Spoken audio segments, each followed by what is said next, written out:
Good morning. I'm going to tell you right now, when it involves contracts, please read the contracts because, like, right now, I'm experiencing a problem with uh, Vivint, uh, and it involves security.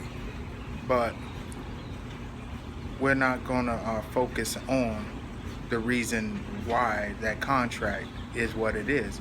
We're going to focus on what is all within that contract. That contract basically states that I'm to pay them for 36 months of service. Now, within the contract, they have no uh, breach of contract clauses, which that on their part, so which actually is a good part for them, because if they don't fulfill their contract, you still have to pay. If the service is messed up, you don't have to pay once, but you have to pay twice. You have to pay to get a technician out, and you also have to pay to get out of contract. So, and you still have to pay your monthly fee if you choose not to get out of contract. Also, how is your how is the material that you're buying, is it warranted? Because if it's warranted, most people don't realize under warranty it will cover some malfunctions, some breakings. It won't cover everything, but it will cover some. And if you actually read your contracts, you understand that these contracts are basically more beneficial for the company than it is for you, because a contract is a legally binding document, which, you know, they go ahead and they state a whole bunch. But under the Constitution, under fair business trade, no contract is binding in such a way to where it poses life, liberty, or freedom. You know, if it has any one of those clauses in it to where your life is in jeopardy, it imposes your, place restrictions on your freedom. If it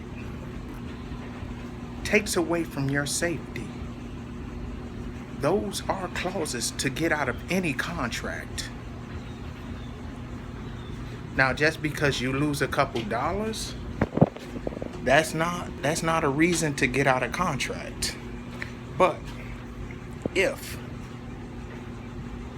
for instance, let's say your alarm goes off and the company does nothing about it, okay, that's placing you at risk. That's also noise pollution, which also involves the outside police, so which actually gives you a reason for discontinuing of services.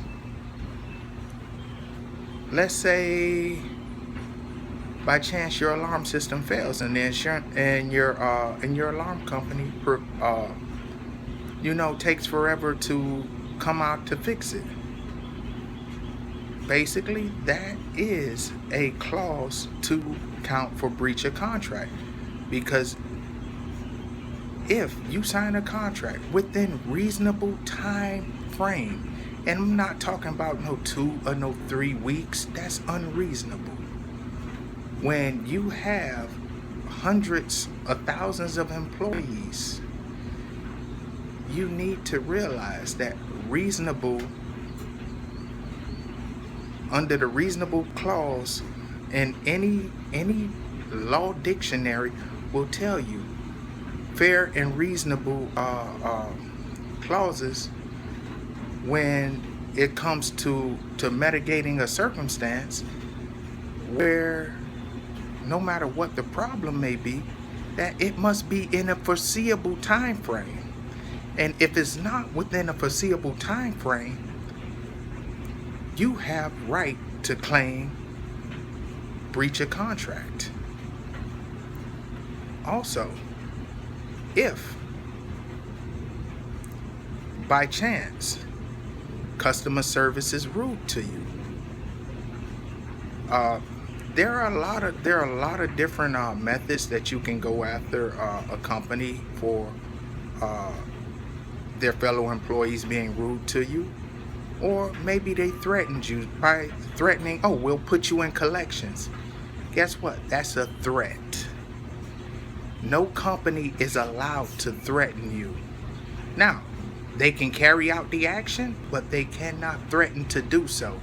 And if they threaten to do so, you have a legal claim against them.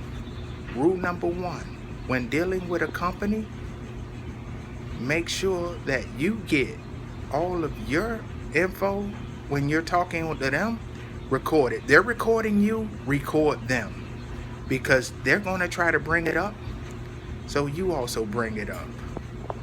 And also, if you just want to be nasty and stick it to a company, and you don't want to no longer be a part of that company, but you're willing to pay their fee, pay them. But pay them in the matter to which good faith payment counts, because good faith payment will prevent them from putting any remarks on your credit report.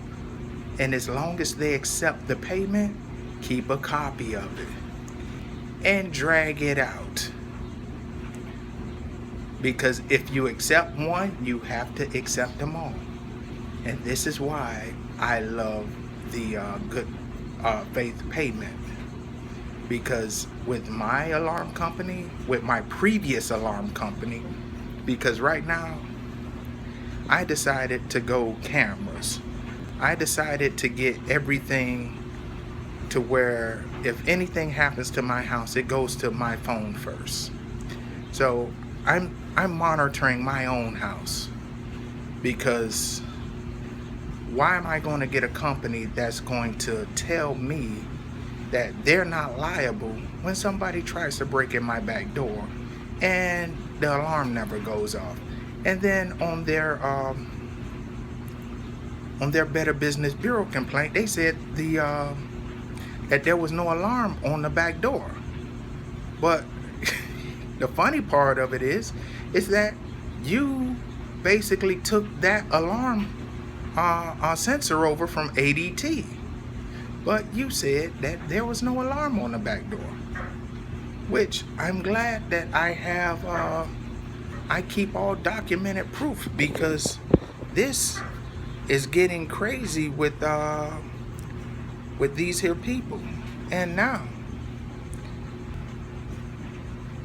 I will make more videos to show you how to handle and resolve your differences with alarm companies.